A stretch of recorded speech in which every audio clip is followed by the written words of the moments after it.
البدع والأهواء، أهل البدع العقائدية وأهل البدع السياسية. نقول بيننا وبينكم السلف، بيننا وبينكم الكتب، كان فيقول البدع بيننا وبينكم. Bismillahirrahmanirrahim. Qala al-Imam an-Nawawi rahimahullahu taala. Riyadhus Shalihin nomor berapa? Kalau yang tahqiq Syekh Abu Amr nomor 593. Wa an Jubair bin Mut'im radhiyallahu an. Ayahnya Al-Mut'im bin Adi yang melindungi Nabi dulunya. Tayyib annahu qal, beliau mengatakan bainama huwa yasiru ma'an nabiyyi sallallahu alaihi wasallam maqfalahu min Hunain, ketika dirinya berjalan bersama Nabi sallallahu alaihi wasallam dalam rangka pulang dari perang Hunain. Perang Hunain tahun berapakah? Perang Hunain tahun berapa? Sama seperti perang Fathu Makkah, yaitu tahun 8 Hijriah. Tayyib, kurang lebih sebulan, bahkan kurang dari sebulan dari Fathu Makkah. Fathu Makkah itu bulan apa? Bulan Ramadan, Rasul puasa waktu itu, perjalanannya sambil puasa.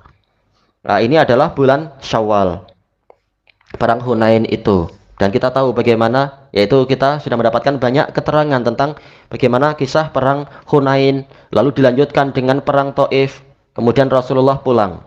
Nah, inilah yang dimaksudkan maqfalahu min Hunain, ketika beliau pulang dari perang Hunain, bukan perang Taif, karena memang perang Taif ini kelanjutan dari perang Hunain. Mereka lari ke benteng Taif, lalu Rasulullah mengejar, jadi belum pulang. Nah, sekarang pulang. Tayyib. Fa'aliqahul a'rab, maka orang-orang Arab, aliqah disebutkan dalam catatan kaki tidak? Kalau yang lain menjelaskan yaitu apa? Mereka mengejar dan mendesak beliau. Yas'alunah, mereka meminta pembagian ghanimah kepada beliau. Hatta tarruhu ila Samurah, sehingga mereka mendesak dan memaksa beliau sampai ke pokok Samurah. Disebutkan dalam penjelasan Imam Nawawi di sini Samurah yaitu syajarah, yaitu sebatang pokok, nama pokok Samur. Yang lain membaca sumur, tapi yang ma'ruf adalah Samur. Fa khatifat rida'ah. Lalu apa? Ada seseorang yang menyambar selendang beliau. Fa waqafan nabiyyu sallallahu alaihi wasallam. Lalu Nabi pun berhenti. Semula apa? Mundur, mengalah. Tahu sekarang beliau berhenti. Bukan berdiri, karena tadi beliau berdiri. Faqal, beliau mengatakan, ya rahmukallah, a'tuni ridai, berikan kepada saya selendang saya tadi. Falau kana li adadu hadhil idahi na'aman, maka seandainya saya memiliki na'am, nggak disebutkan di sini ya, tapi na'am itu adalah onta. Onta sebanyak duri-duri ini. Idah syajarun lahu syauk, yaitu pokok yang memiliki banyak duri, bukan syaukah satu, tapi syauk, yaitu banyak. Seandainya saya punya onta sebanyak duri-duri yang ada ini, laqasamtuhu bainakum, pastilah saya telah membagi-bagikannya di antara kalian. Summa la tajiduni bakhilan wala kadzaban wala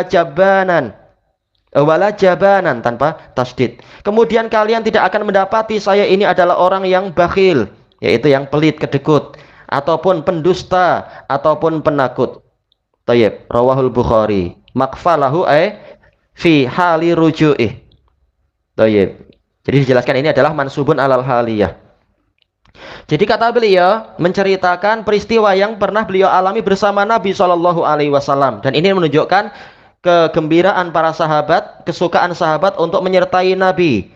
Safaran wa hadaran, baik itu dalam perjalanan ataupun ketika di kampung sendiri. Fisarra'i wadh-dharra, dalam suasana lapang dan dalam suasana susah, selalu menemani Nabi. Ini para sahabat secara umum. Baik. Kemudian apa yang dilakukan oleh Badui tadi sehingga mereka apa yang terjadi sehingga mereka melakukan itu pada Nabi, yaitu selesai perang Taif, Rasulullah SAW mulai membagi-bagikan ghanimah. Tayyib. Dan di sini sebagaimana dijelaskan oleh Al-Hafidz Ibnu Hajar dalam Fathul Bari, menunjukkan seorang amir boleh untuk membagi ghanimah begitu selesai perang secara langsung atau menunggu nanti setelah sekian waktu. Karena ghanimah didapatkan bukan selesai perang Taif, tapi selesai perang Hunain. Dalam perang Taif bahkan apa? Mereka tidak mampu masuk benteng karena orang-orang Taif itu mereka bagikan rubah. Begitu mereka sudah masuk benteng, mereka tidak mampu menyerang yang di luar, tapi juga yang di luar tidak mampu menyerang masuk. Mereka bertahan dengan sangat hebatnya, sebagaimana dijelaskan di dalam kitab-kitab sirah itu. Yaitu apa? Ketika mereka kalah dalam perang Hunain, mereka mati banyak sekali, lalu mereka lari masuk ke benteng tersebut. Dan dikepung berhari-hari, diserang jarak jauh, tidak juga mereka itu menyerah karena banyak perbekalan di dalam tempat mereka. Sementara para sahabat bekalnya sedikit di luar. Sebagaimana di dalam apa itu penjelasan para tokoh-tokoh militer itu, kalau kita menyerang, kita perlu bekal 2 kali lipat. Kalau kita bertahan, kita santai aja. Bekal satu bekal pun cukup karena sekedar diam. Setelah itu tinggal siapa yang mampu bertahan sampai siapa putus asa. Baik, nah sekarang posisinya mereka di rumah mereka sendiri, di benteng mereka, punya sumber bahan pertanian, punya apa bahan peternakan dan seterusnya. Mereka mampu bertahan sekian lama sesuka mereka. Nah, sahabat yang berangkat dari Madinah tentunya bekalnya tidak seberapa. Baik, maka mereka kepayahan. Lalu didatangkan manjanik, apa itu pelontar batu yang besar itu. Lalu dihantamkan ke dinding itu, dan dinding mereka sebagiannya berlubang-lubang, tapi memang kuat sekali. Bukan kemudian runtuh semua, tapi sekedar berlubang. Kemudian sahabat berusaha masuk seperti metode perang biasa.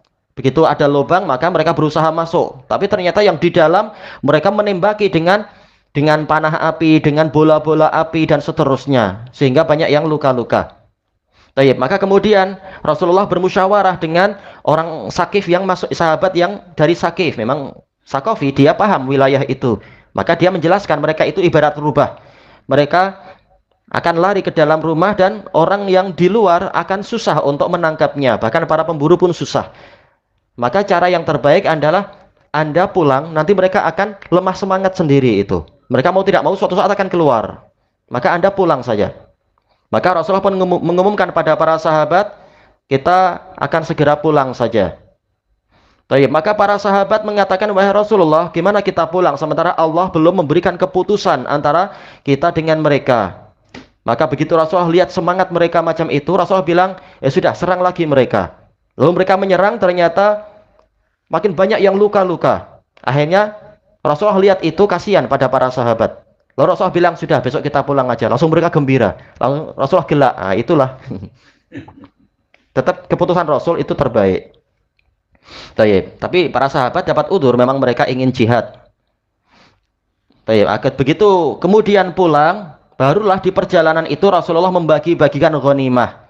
Dan Rasulullah membagikan khumus kepada siapa? Khumus yang harusnya hak beliau dan para fuqara diberikan kepada Uyainah bin Hisn dan juga beberapa sahabat belum Uyainah belum dapat. Tapi beberapa pemimpin Quraisy dapat 100, ada yang dapat 400 dan seterusnya. Sehingga sebagian orang Ansor merasa sedih dengan itu. Baik. Walaupun mereka dapat juga, tetapi ghanimah biasa, bukan humusnya itu.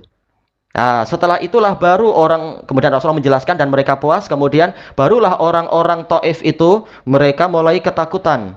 Kenapa? Kalau Mekah sudah takluk, maka orang akan berbondong-bondong masuk Islam seperti yang disepakati dulu di awal-awal dakwah.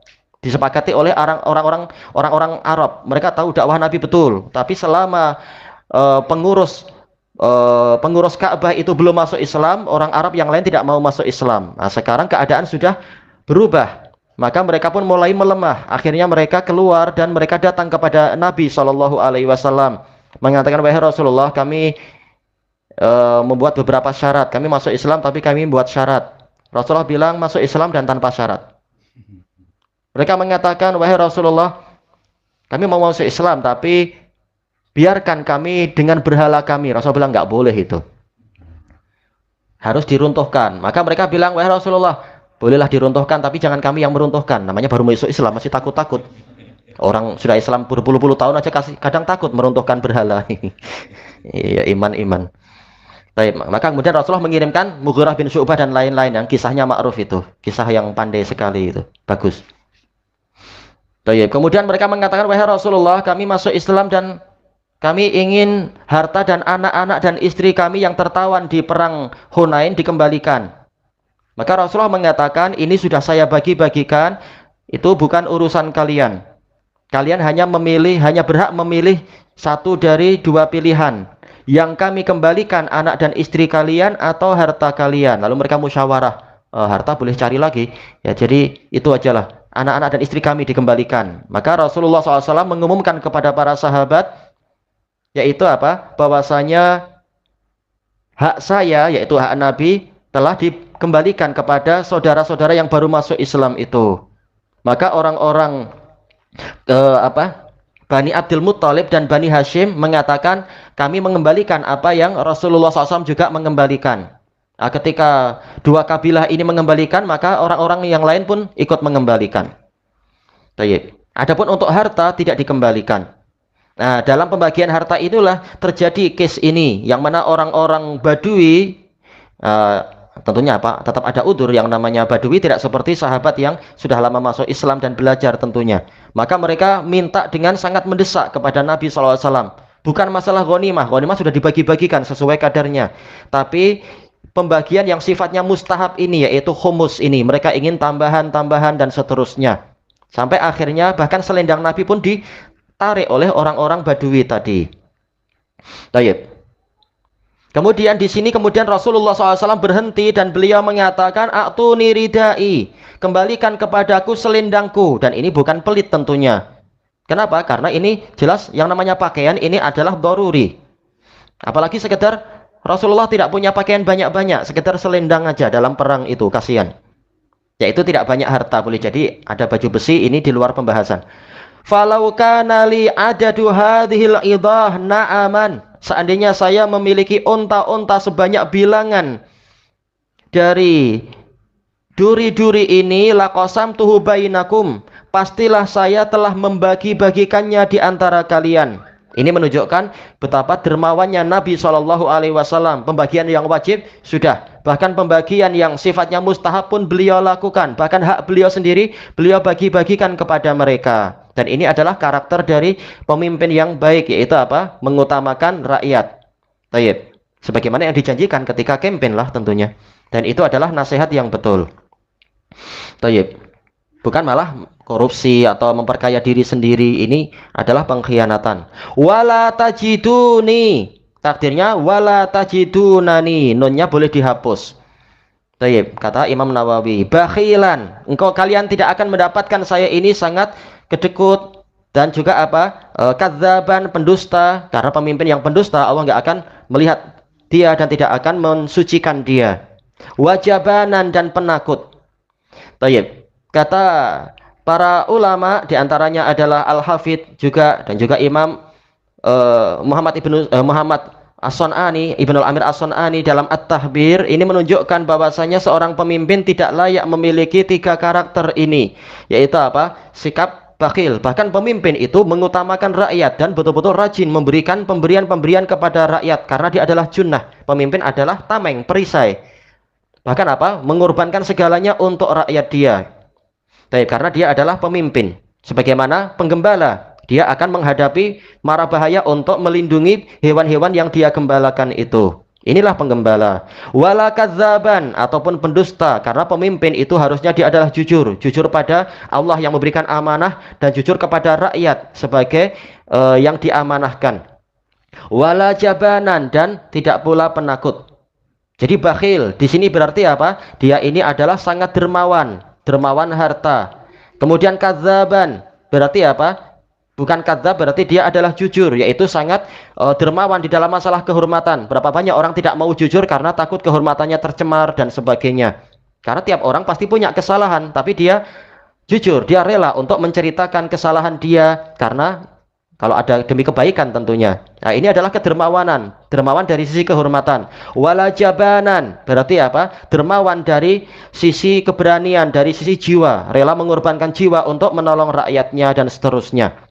Dan kata Al-Hafidh rahimahullahu ta'ala, di sini ada dalil bolehnya seseorang menyebutkan karakter-karakter kebaikan dia, dengan niat yang betul, yaitu agar tidak diburuk sangkai oleh rakyat, tidak diburuk sangkai oleh temannya sendiri dan seterusnya. Di sini Rasulullah menyebutkan memuji diri sendiri ketika diperlukan.